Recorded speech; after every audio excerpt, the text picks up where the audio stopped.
ഉപയോഗിക്കപ്പെടാൻ സാധ്യതയുള്ളതിനെ കൊന്നുകളയുന്ന സഭ, മുറിച്ചു കളയുന്ന സഭ, മുറിവുണ്ടാക്കുന്ന സഭ, മാനസിക സമ്മർദ്ദത്തിലേക്ക് നയിക്കുന്ന സഭ.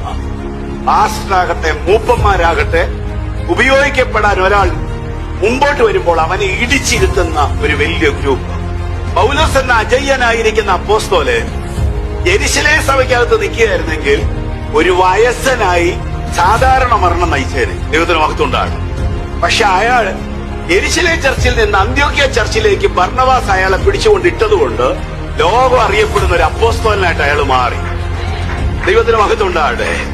യെരുശലേം സഭയിലെ പാസ്റ്റർമാര് കുഴപ്പമില്ല, അവിടുത്തെ മൂപ്പന്മാർ അദ്ദേഹത്തെ ഉൾക്കൊണ്ടില്ല.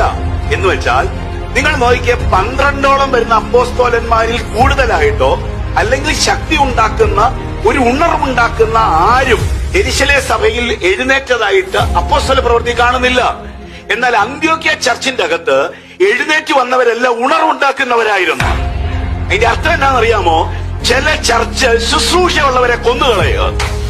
ഇതെങ്ങനെ എടുക്കുമെന്ന് എനിക്ക് അറിയത്തില്ല. പക്ഷെ ഞാൻ ആത്മനിയോഗത്തിൽ പറയുന്നു, പ്രയോജനപ്പെടേണ്ടവനെ ഞെരിക്കുന്ന, പ്രയോജനപ്പെടേണ്ടവനെ കൊല്ലുന്ന, പ്രയോജനപ്പെടേണ്ടവനെ മുറിക്കുന്ന ആത്മീയ അനുഭവങ്ങളെ പരിശുദ്ധാത്മാവ് ഇന്ന് പകൽ പൊട്ടിക്കുക.